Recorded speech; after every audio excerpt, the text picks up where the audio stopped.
बुलेटिनची सुरुवात करूया महत्त्वाच्या बातमीनं। कोकाटेंच्या याचिकेवर हायकोर्टात सुनावणीला सुरुवात झाली आहे। शिक्षा कायम राहावी याचिकाकर्त्यांचा हा प्रयत्न असून कोर्ट काय निर्णय घेणार याकडे आता सर्वांचंच लक्ष आहे। कोकाटेंविरोधात 2 ते 3 याचिका कोर्टात दाखल करण्यात आलेत। ॲडव्होकेट अनिकेत निकम कोर्टात दाखल झालेत, तर कोकाटेंना सोमवारपर्यंत प्रोटेक्शन द्यावं अशी मागणी कदमांनी केली आहे। कोकाटेंचा मेडिकल रिपोर्ट कोर्टात सादर करण्यात आले। याचिका आणि हस्तक्षेप यावर खरं तर सुनावणी होणार आहे असं देखील कोर्टाचं म्हणणे। आतापर्यंत कोकाटेंच्या सुनावणीत काय झालंय ते एकदा पाहूयात ग्राफिक्सच्या माध्यमातून।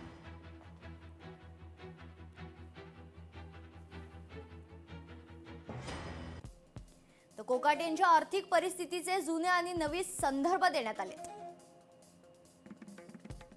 पीडब्ल्यूडीनं काय उलट तपासणी केली तेही बघून घ्या असं कोर्ट म्हणतंय। माणिकराव कोकाटेंविरोधात 2 ते 3 हस्तक्षेप याचिका दाखल करण्यात आल्यात। सोमवारपर्यंत कोकाटेंना दिलासा द्यावा अशी मागणी कदमांनी केली आहे। अंतरिम आदेश अजून खरं तर दिलेला नाही कोर्टाकडून, हे स्पष्ट करण्यात आले। कोकाटेंच्या वकिलांनी मेडिकल रिपोर्ट देखील सादर केलाय। कोकाटेंच्या सुनावणीत आतापर्यंत काय काय घडलंय ते आपण पाहतोय। तर कोर्टात खरं तर कोकाटेंच्या याचिकेवर सुनावणीला सुरुवात झाली आहे। सविस्तर माहिती जाणून घेऊयात। आपल्या प्रतिनिधी मीनाक्षी म्हात्रे आपल्या सोबत जोडल्या जातात। मीनाक्षी, काय सविस्तर अपडेट आतापर्यंत कोर्टात काय काय घडलंय?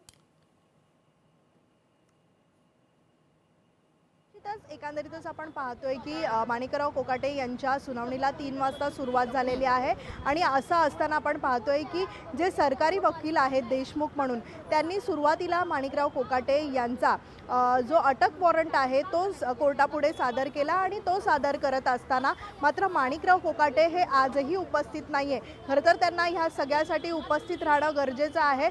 त्याच आधारावरती माणिकराव कोकाटे यांचे जे वकील आहेत मात्र रवींद्र कदम हे तिथे युक्तिवाद करताना पाहायला मिळाले। पूर्वी जो 30 वर्षापूर्वीचा जो प्रकरण आहे त्याची संपूर्ण आता पार्श्वभूमी जी आहे ती सुरुवातीला माणिकराव कोकाटे यांच्या वकिलांनी कोर्टापुढे समजवण्याचा प्रयत्न केला आणि त्यानंतर मात्र कशा पद्धतीत हा फॉर्जरी केलेला आहे आणि कशा पद्धतीत याचा उल्लेख करण्यात आलेला आहे ते देखील समजवण्याचा प्रयत्न केलेला आहे।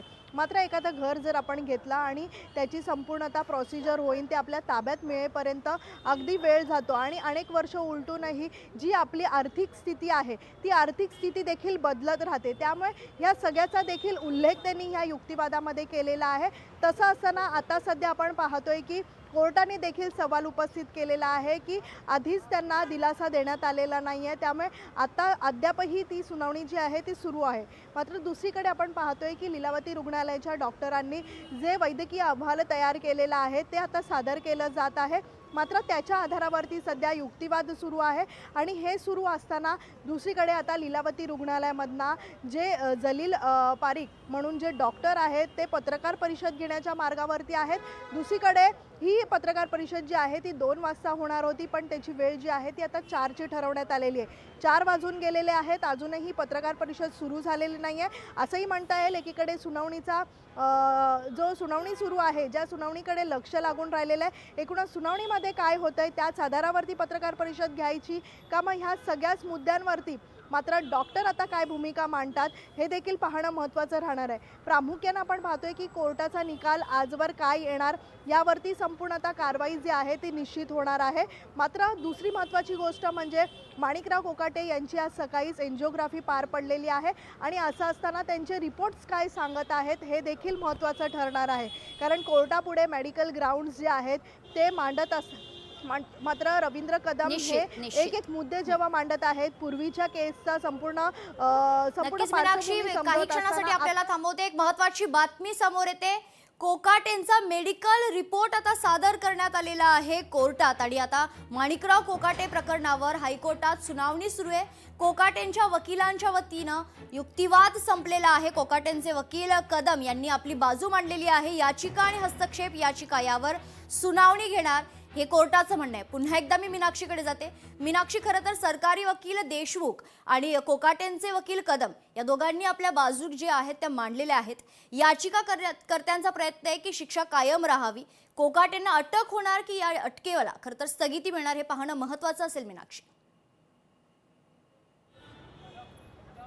निश्चितच जे याचिकाकर्ते आहेत ते आपल्या भूमिकेवरती ठाम आहेत, कारण कोकाटेंची शिक्षा ही कायम राहावी आणि ह्या सगळ्यांवरतीच आपण पाहतोय की कोकाटेंना या सगळ्या शिक्षेपासून स्थगिती मिळावी त्यासाठीचा प्रयत्न आहे. आणि हे सर्व सुरू असताना आता सध्या देशमुख जे सरकारी वकील आहेत त्यांनी महत्त्वाचा मुद्दा मांडलेला आहे, तो म्हणजे माणिकराव कोकाटे आणि त्यांचे बंधू जे आहेत हे एकाच रेशन कार्डवरती असताना वेगवेगळ्या पद्धतीने 2 घरं लाटलेली आहेत. सोबतच 25 एकर जमिनीचा उल्लेख देखील करण्यात आलेला आहे. पिस्तूलची परवानगीसाठी देखील त्यांना कागदपत्र जे आहेत त्याचा देखील उल्लेख करण्यात आलेला आहे. आणि तेव्हा देखील आपण पाहतोय की राजकारणामध्ये ताकदीचा वापर त्यांनी केलेला आहे असं देखील त्यांनी या ठिकाणी उल्लेख केलेला आहे. किंवा दोन्ही एकाच कुटुंबातील सदस्य असताना 2 घरं जी आहेत ती लाटलेली आहेत. या सगळ्या गोष्टींचा आता सरकारी वकिलांकडनं उल्लेख करण्यात आलेला आहे. त्यामुळे युक्तिवाद करत असताना आता माणिकराव कोकाटे यांचे वकील काय ह्याला उत्तर देतात हे देखील प्रामुख्यानं पाहणं महत्त्वाचं राहणार आहे. पण तुर्तास हा संपूर्ण प्रकरण जुनं आहे आणि हा प्रकरण निवडणुकीच्या तोंडावरती काढण्यात आलेला आहे. त्यामुळे कुठेतरी माणिकराव कोकाटे यांना मुद्दाम फसवण्याचा प्रयत्न केला जातोय का असा देखील त्या ठिकाणी सवाल जो आहे तो त्यांच्या वकिलांच्या वतीनं विचारला जात आहे. मात्र एकंदरीतच ह्या सगळ्याच पार्श्वभूमीवरती आपण पाहतोय की आता डॉक्टरांचा जो वैद्यकीय अहवाल आहे हा अहवाल काय सांगतो, कोर्टामध्ये हे सगळं ग्राह्य धरलं जातं का, त्या आधारावरती कोर्टाची काय भूमिका असेल हे देखील आता महत्त्वाचं राहणार आहे. मीनाक्षी, महत्त्वाचं म्हणजे गरजू लोकांची घरं लाटण्याचा प्रकार झाल्याचा आरोप खरं तर याचिकेमध्ये पाहायला मिळतोय. यासोबतच याचिकाकर्त्यांचे वकील यांचं असं म्हणणं आहे की ज्यावेळी हा प्रकार झाला तेव्हा कोकाटे वकील होते, त्यांना कायदा माहीत होता असा आरोप देखील करण्यात आलाय. या संदर्भात मीनाक्षी. निश्चितच, कारण हे सगळेच मुद्दे महत्त्वाचे आहेत. पूर्वी जर आपण पाहिलं तर जी सुनावणी नाशिकच्या सत्र न्यायालयात झाली तिथे जर आपण पाहिलं तर आपण युक्तिवाद करताना कुठेतरी कमी पडलेलो आहोत, आपली बाजू मांडण्यासाठी आपण कमी पडलेलो आहोत, म्हणून हे इथवर आलेलं आहे अशी भूमिका जी आहे ती कोकाटेंच्या बाजूनी सांगितली जात आहे. पण तुर्तास या सगळ्यांवरती आपल्याला आपली भूमिका मांडण्यासाठी वेळ हवे आहे आणि त्यासाठीच कोकाटेंचे जे वकील आहेत रवींद्र कदम यांनी आता सोमवारपर्यंतची वेळ मागितलेली आहे. त्यांना प्रोटेक्शन मिळावं याची देखील मागणी केलेली आहे. त्यामुळे आता कोर्ट नेमकी काय भूमिका घेतं हे देखील महत्त्वाचं राहणार आहे. तर दुसरीकडे माणिकराव कोकाटे यांच्यावरती सुरू असलेल्या उपचार हे लीलावती रुग्णालयामध्ये सुरू आहेत आणि तिथले जे प्रमुख डॉक्टर आहेत त्यांची थोड्याच वेळामध्ये पत्रकार परिषद होऊ शकते. ह्या पत्रकार परिषदेच्या माध्यमातून ते नेमके काय मुद्दे मांडतात हे कोर्टापुढे सिद्ध करत असताना माणिकराव कोकाटे यांचे वकील सफल होतात का हे देखील पाहणं महत्त्वाचं राहील. कारण मेडिकल ग्राउंड जर आपण पाहिले तर एखादा आता आरोपी ठरलेला आहे आणि त्याला शिक्षा लागलेली आहे, त्याची संपूर्णता जर तो अनफिट असेल तर त्याची संपूर्ण चाचणी असेल किंवा त्याच्यावरती जे उपचार आहेत ते सरकारी दवाखान्यामध्ये केले जातात. त्यामुळे माणिकराव कोकाटे यांना सरकारी दवाखान्यामध्ये नेण्यात येऊ शकतं का ही देखील बाब असेल. त्यामुळे ह्या सगळ्याच ग्राउंडवरती आता कोर्ट नेमकी काय भूमिका घेतं हे देखील प्रामुख्यानं पाहावं लागेल. खरं तर मीनाक्षी, लक्ष लागलं होतं ते मेडिकल बुलेटिनकडे, मात्र अजून ते आलेलं नाहीये. त्याकडे लक्ष असल्यास एक महत्त्वाची बातमी समोर येते, त्यावर सर्वात आधी नजर टाकूया.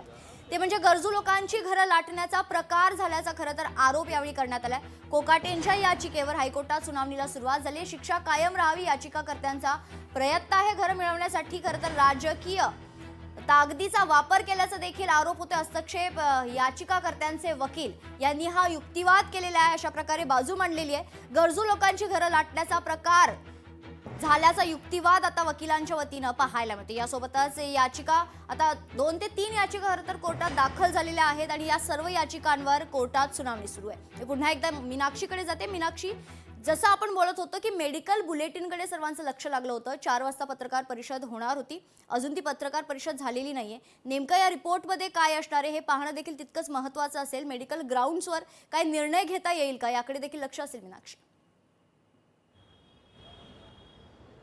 निश्चितच सध्या तर आपण पाहतोय की सकाळपासूनचं मेडिकल बुलेटिन पाहिलं तर त्यांची सकाळी एन्जिओप्लास्टी जी आहे ती झालेली आहे आणि असं असताना आपण पाहतोय की सध्या माणिकराव कोकाटे यांची मुलगी जी आहे ती देखील आता हायकोर्टामध्ये दाखल झालेली आहे। या युक्तिवादादरम्यान ती देखील तिथे उपस्थित आहे।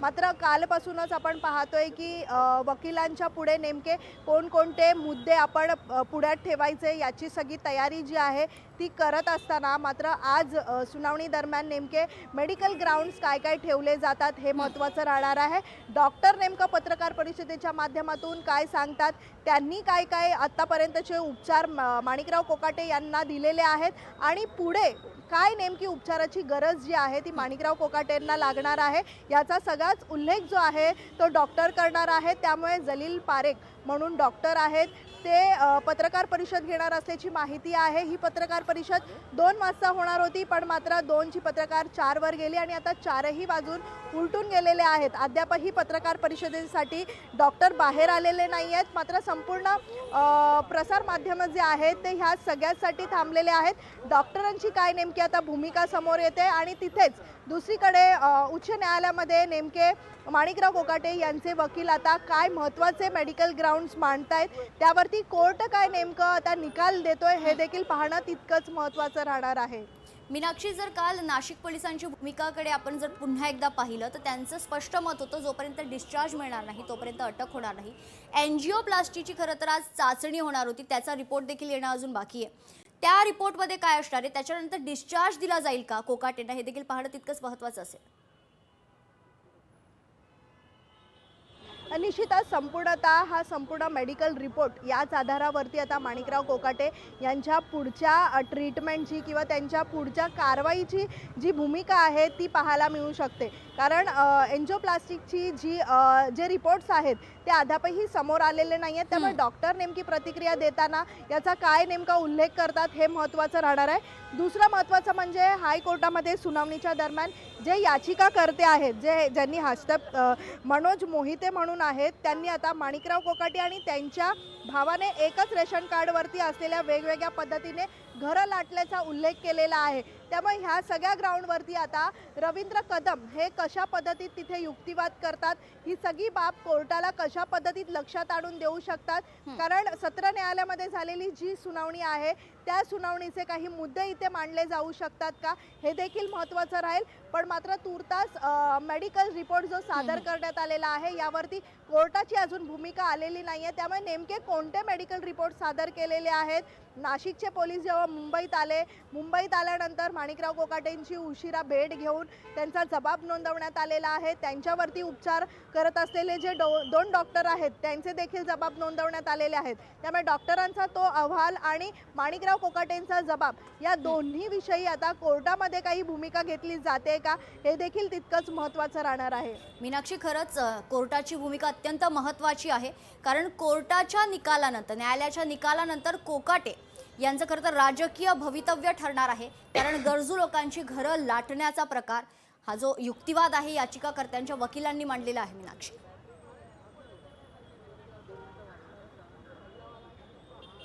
निश्चितच कारण 2 वकील जे आहेत तिथे युक्तिवाद करताना पाहायला मिळत आहेत। रवींद्र कदम असतील किंवा दुसरीकडे अनिकेत निकम यांनी देखील आता मोठ्या प्रमाणात तिथे युक्तिवाद करताना एक महत्त्वाचा मुद्दा मांडलेला आहे। न्यायमूर्ती जेव्हा प्रश्न करत होते तेव्हा जर तुम्ही नाकारात नाही आहात तर जामीन होतो की नाही याची जी काय आहे कबूल करता अशा पद्धतीचा तिथे प्रश्न उपस्थित केलेला आहे। तर अनिकेत निकम यांनी तिथे युक्तिवाद करताना म्हटलेलं आहे ती मेडिकल ग्राउंड्सचा तिथे उल्लेख करण्यात आलेला आहे। खरं तर प्रामुख्याने पाहिलं तर मेडिकल ग्राउंड्स नेमके काय काय आहेत हे अद्यापही समोर आलेले नाही आहेत। कारण लीलावती रुग्णालयाचे जे डॉक्टर आहेत त्यांनी अद्यापपर्यंत कोणतीही प्रतिक्रिया दिलेली नाही आहे। त्यामुळे प्रामुख्याने आता ह्या डॉक्टरांचा नेमका रिपोर्ट काय सांगतो, त्यांची भूमिका काय सांगते आणि दुसरीकडे कोर्टाची भूमिका काय सांगते या दोन्ही गोष्टी महत्त्वाच्या राहणार आहेत। त्यामुळे पत्रकार परिषदेसाठी विलंब होणं आणि दुसरीकडे युक्तिवाद अद्यापही सुरू असणं या दोन्ही गोष्टी महत्त्वाच्या आहेत। एकीकडे युक्तिवाद संपूर्ण मग पत्रकार परिषद होईल का मग या सगळ्याची वाट नेमकी कोण पाहत आहे? निश्चित मीनाक्षी, खरं तर कोकाटे हे आर्थिकदृष्ट्या दुर्बल वर्गात बसत नव्हते असा युक्तिवाद देखील वकिलांनी मांडलेला आहे. खरोखरच जी याचिकाकर्त्यांची जी बाजू आहे, युक्तिवाद जो आहे तो पाहता न्यायालय काय निर्णय घेणार याची खरं तर सर्व नजरा आता त्याकडे आहेत. दुसरीकडे जर पाहिलं तर अजून मेडिकल बुलेटिन आलेलं नाहीये. तिसरी महत्त्वाची गोष्ट म्हणजे कोकाटेंचा मेडिकल रिपोर्ट यावर सर्व अवलंबून आहे, कारण अटक वॉरंट पोलिसांच्या हातात आहे. मात्र सर्व वैद्यकीय कारणं दिल्यामुळे कुठेतरी या गोष्टीला स्थगिती होते. निश्चितच स्थगिती मिळावी याच्यासाठीच हा अर्ज करण्यात आलेला आहे. अर्ज करत असताना मात्र ही सुनावणी 2 दिवसावरती ठेवण्यात आली, कारण शुक्रवारपर्यंत ही सुनावणी व्हावी म्हणून असा हा अर्ज देखील तिथे करण्यात आला होता. आज ही सुनावणी होत असताना मात्र मेडिकल ग्राउंड्स इम्पॉर्टंट आहेत, कारण मेडिकल ग्राउंड्स का तिथे ग्राह्य धरले जातील, कारण तब्येत कशी आहे, नेमकी ते फिट आहेत का नाही याचा उल्लेख त्या अहवालामध्ये आहे की नाही हे देखील पाहणं महत्त्वाचं राहणार आहे. दुसरी गोष्ट म्हणजे 2 ते 3 दिवसापासून माणिकराव कोकाटे लीलावतीमध्ये उपचार घेत आहेत. त्यामुळे ह्या 3 दिवसामध्ये नेमके काय उपचार त्यांना देण्यात आलेले आहेत आणि पुढे नेमकी काय त्यांना गरज भासणार आहे याचा देखील उल्लेख त्याच्यामध्ये असू शकतो. त्यामुळे आता जेव्हा कोर्टामध्ये मेडिकल रिपोर्ट सादर करत असताना पोलिसांनी काल जो जबाब माणिकराव कोकाटेंचा असेल किंवा मग डॉक्टरांचा असेल हा जेव्हा देत असताना त्याच्यामध्ये काय नेमके प्रमुख मुद्दे आहेत हे वकील तिथे मांडू शकतात आणि त्याच्या आधारावरती कोर्ट काय नेमकी भूमिका घेते हे देखील पाहावं लागेल. आता तर महत्वाची बातमी, कोकाटे आर्थिकदृष्ट्या दुर्बल प्रवर्गात नव्हते असा युक्तिवाद आता हस्तक्षेप याचिकाकर्त्यांच्या वतीनं मांडण्यात आलाय. कोकाटेंच्या वडिलांकडे 25 एकर जमीन होती असा युक्तिवाद देखील पाहायला मिळतो. तर कोकाटे आर्थिकदृष्ट्या दुर्बल प्रवर्गात नव्हते असा युक्तिवाद यावेळी याचिकाकर्त्यांच्या वकिलांनी मांडलेला आहे. कोर्ट काय निर्णय घेणार याकडे सर्वांचंच लक्ष आहे, कारण कोकाटेंविरोधात 2 ते 3 याचिका कोर्टात दाखल करण्यात आलेल्या आहे. आपण पुन्हा एकदा जाऊयात मीनाक्षीकडे. आपल्या प्रतिनिधी मीनाक्षी आपल्यासोबत जोडल्या जात आहेत. मीनाक्षी, जर आपण पाहिलं तर कोकाटेंच्या वडिलांकडे जवळजवळ 25 एकर जमीन होती असा युक्तिवाद आता वकिलांनी कोर्टात मांडलेला आहे. मीनाक्षी, निश्चितच हा पूर्वीचा सगळा प्रकरण आहे आणि या सगळीच पार्श्वभूमी जी आहे ती कोर्टाला समजवली जात आहे माणिकराव कोकाटेंच्या वकिलांकडनं. सध्या जर पाहिली तर कोकाटेंच्या जमिनीचा उल्लेख केला जात आहे. ही जमीन जर आपण पाहिली तर 25 एकर जमीन आहे जी कोकाटेंच्या वडिलांची आहे. यात जर उल्लेख करताना पाहिलं तर वकिलांनी महत्त्वाचा मुद्दा मांडलेला आहे की तुम्ही जर त्यांची शिक्षा म्हणजे या शिक्षेवरती स्थगिती मिळावी ही नाकारत नाही आहे, तर उत्पादनाचा अंदाज लावला का जात आहे असा देखील सवाल केला जात आहे. सध्या शेत जमिनीचा उल्लेख केला जात आहे, ती म्हणजे त्यांच्या वडिलांची आहे. आणि ह्यावरती जर आपण पाहिलं तर न्यायमूर्ती यांनी देखील महत्त्वाचा तिथे मुद्दा उपस्थित केलेला आहे की तुमच्या प्रकरणी ॲट्रॉसिटीचा जो निष्काळजीपणा वारंवार समोर येत आहे, शेतीचा उल्लेख तुमच्या ॲफिडेविटमध्ये नाही आहे. मात्र याचाच अर्थ जो ॲफिडेविट तयार करण्यात आलेला आहे त्याच्यामध्ये जी 25 एकर जमीन आहे या 25 एकर जमिनीचा कुठेही या ॲफिडेविटमध्ये उल्लेख नाही आहे. त्यामुळे याचा काय नेमकं अंदाज लावू शकतो आपण असा देखील इथे प्रश्न जो आहे तो न्यायमूर्ती यांनी विचारलेला आहे. तर दुसरीकडे जुनी घरं जी आहेत त्यांनी लाटलेली आहेत आणि जुनी घरं ज्यांनी घेतली होती त्यांना इन्कम सर्टिफिकेट ॲफिडेविट द्यायला देखील सांगितलं होतं. पण मात्र तेव्हाच नेमकं काय चित्र होतं आणि आत्ता सध्याची परिस्थिती काय आहे याच्यातला जो फरक आहे तो देखील समजवला जात आहे. तेव्हा इन्कम सर्टिफिकेट जो आहे तो मागितला जात नव्हता, मात्र आत्ता सध्या पाहतोय की इन्कम सर्टिफिकेट हा मागितला जात आहे. आणि या इन्कम सर्टिफिकेटमध्ये जी आपली आर्थिक परिस्थिती असते ती बदलत असते आणि आर्थिक परिस्थिती बदलत असताना मात्र या इन्कम सर्टिफिकेटमध्ये आपल्या इन्कमचा उल्लेख जो आहे तो देखील बदलत असतो. मात्र ही सगळी पार्श्वभूमी समजवत असताना मात्र माणिकराव कोकाटे यांना आज नेमकं कोर्टाकडनं स्थगिती या शिक्षेवरती दिली जाते का? मेडिकल ग्राउंड्स एकीकडे असतील किंवा मग पूर्व जी याचिकाकर्त्यांनी ज्या ठिकाणी उल्लेख केला होता सत्र न्यायालयामध्ये तिथे जो युक्तिवाद झाला त्याचा देखील उल्लेख केला जात आहे.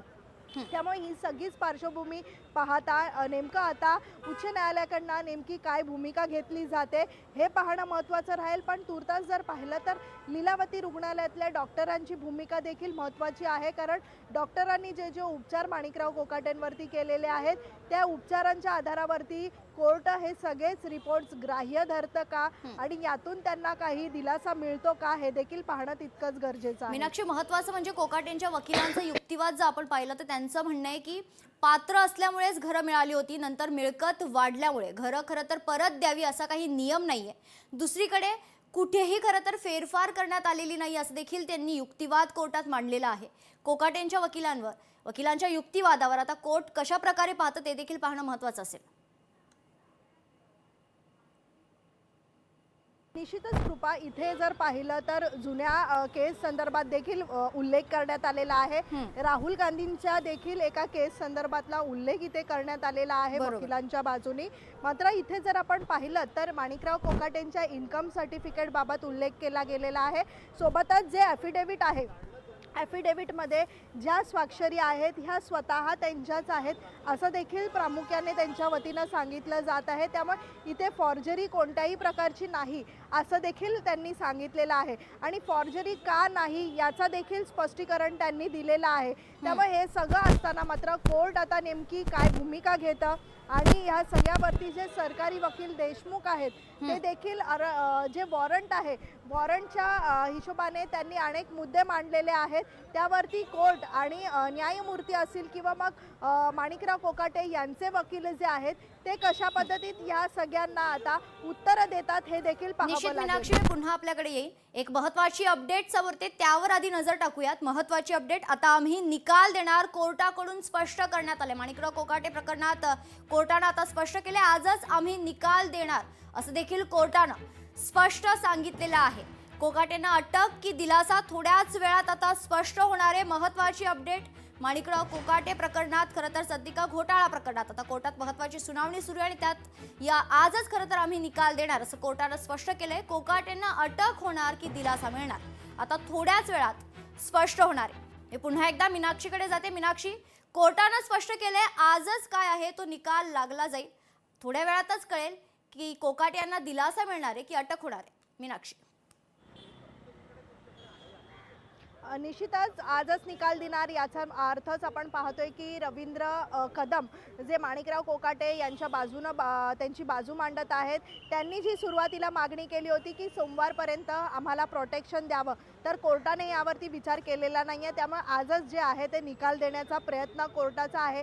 त्यामुळे युक्तिवादादरम्यान मात्र जुने प्रकरण आहे आणि जुन्या प्रकरणाचा संपूर्ण काय नेमकी त्याची पार्श्वभूमी आहे हे सांगत असताना मात्र अनिकेत निकम यांनी देखील महत्त्वाचा मुद्दा उपस्थित केला होता. कारण हे सगळेच नियम जे आहेत ते 1991 मध्ये होते. त्यावेळी जर पाहिलं तर जुनी घरं जी आहेत, ज्यावेळी जुनी घरं घेतली जायची तेव्हा इन्कम सर्टिफिकेट जे आहे त्याचे जे ॲफिडेव्हिट आहेत ते द्यायला सांगायचे. मात्र त्याच्यामध्ये जर आपण पाहिलं तर माणिकराव कोकाटे यांच्या स्वतःच्या स्वाक्षरी असल्याचा त्यांनी स्वतः उल्लेख केलेला आहे. त्यामुळे कोणत्याही प्रकारची त्यामध्ये फॉर्जरी झाली नसल्याचा देखील त्यांनी उल्लेख केलेला आहे. त्यामुळे आता कोर्ट काय नेमकी भूमिका घेतं, माणिकराव कोकाटे यांना दिलासा देतात का किंवा मग त्यांची शिक्षा कायम असणार, त्यावरतीच आता नाशिकच्या पोलिसांची कारवाई देखील अवलंबून असणार आहे. त्यामुळे एकूणच आता कोर्टाची काय भूमिका आहे हे आता थोड्याच वेळामध्ये स्पष्ट होणार आहे.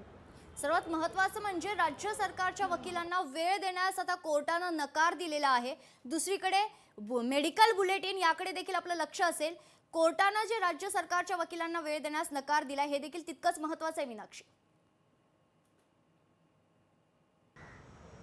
निश्चितच, कारण वेळ कोर्टाला घालवायचा नाही आहे. आजच्या आज जे काय आहे तो निकाल कोर्टाला द्यायचा आहे. कारण यामध्ये युक्तिवाद करत असताना जुनी पार्श्वभूमी असेल किंवा मग जे मात्र याचिकाकर्ते आहेत त्यांची बाजू मांडत असताना दोन्ही गोष्टी कोर्टाने ऐकण्याचा प्रयत्न केलेला आहे. दोन्ही बाजू त्या कोर्टाने ऐकून घेतलेल्या आहेत. पण मात्र आता मेडिकल ग्राउंड्स काय सांगतात, मेडिकल ग्राउंड्सच्या आधारे आता माणिकराव कोकाटे यांना दिलासा मिळतो का हे देखील पाहणं तितकंच महत्त्वाचं आहे. मेडिकल ग्राउंड्सचा अद्यापही उल्लेख नेमका करण्यात आलेला नाही आहे. काय काय मुद्दे तिथे मांडण्यात आलेले आहे हे अद्यापही समोर आलेलं नाही आहे. दुसरीकडे कोर्टात मेडिकल रिपोर्टचे काय मुद्दे मांडण्यात आलेले आहेत, तर लीलावती रुग्णालयातले डॉक्टर हे 4 वाजता पत्रकार परिषद घेणार होते, त्यांची देखील अद्यापही हालचाल पाहायला मिळत नाही आहे. त्यामुळे नेमकी मेडिकल ग्राउंड्स काय आहेत माणिकराव कोकाटेंचे, हाच मोठा प्रश्न सगळ्यांना पडलेला आहे आणि त्याच आधारावरती आजचा जो निकाल आहे तोच निश्चित असणार आहे.